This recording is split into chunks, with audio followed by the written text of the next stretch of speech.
Hey guys, so I finally got on to making an updated full settings tutorial video, however you want to call it. Um, Excuse my camera for my controller, it's not the greatest quality. I don't have the greatest lighting set up for it, but I really wanted to get this video out for you guys. Basically all of my settings in depth, and just a little, free build and show you guys how I play and the way that I have everything set up. Alright, thanks, hope you guys enjoy the video.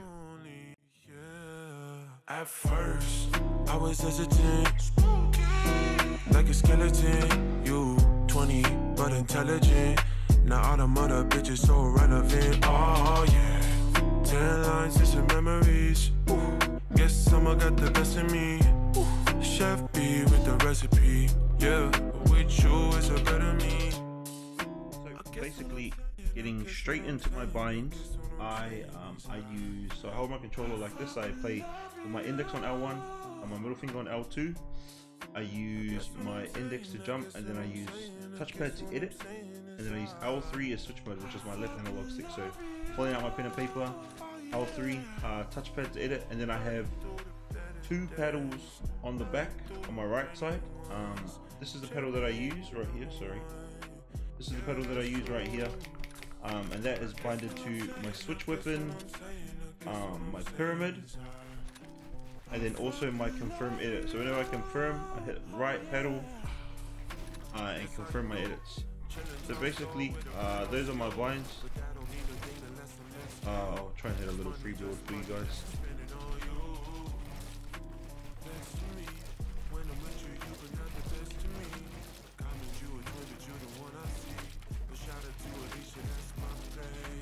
Yeah, so basically, yeah, those are pretty much all my binds.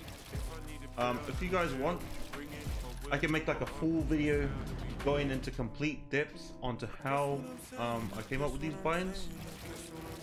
I've already got a video that I made like a long time ago, basically the beginning of my stream, explaining all of that stuff. But if you guys do want me to make another video like that, I can definitely remake that one. So into my settings.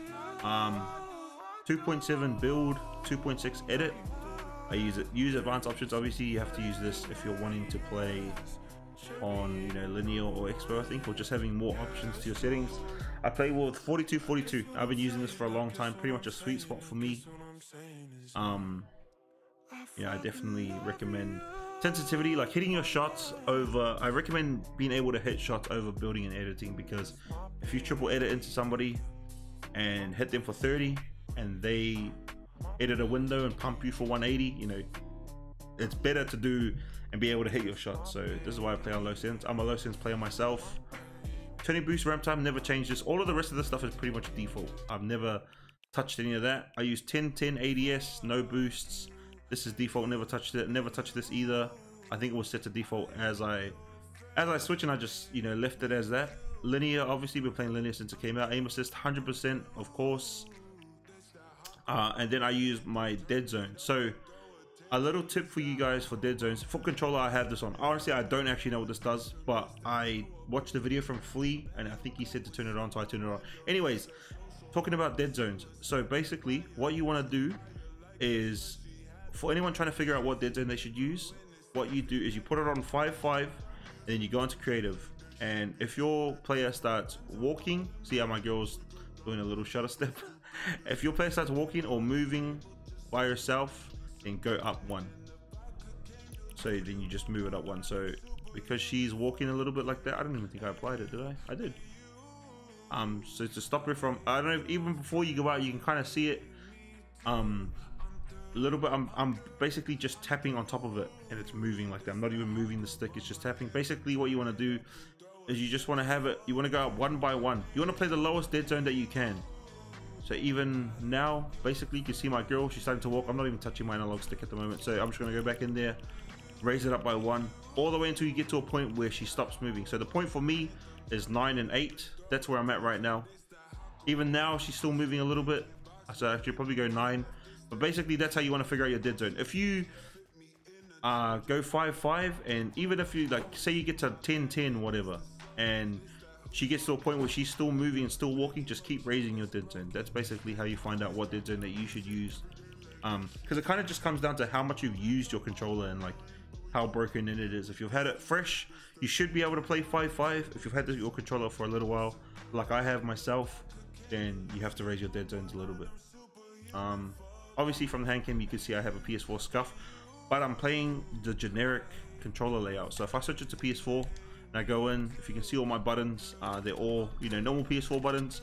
Same as if I switch it to Xbox, it'll be all Xbox buttons. But the one that I use is generic, and apparently generic is meant to give you less input delay playing controller on PC. So it does look like Xbox, but it's not. It's my PS4 scuff controller. Yeah, that's basically all of my settings.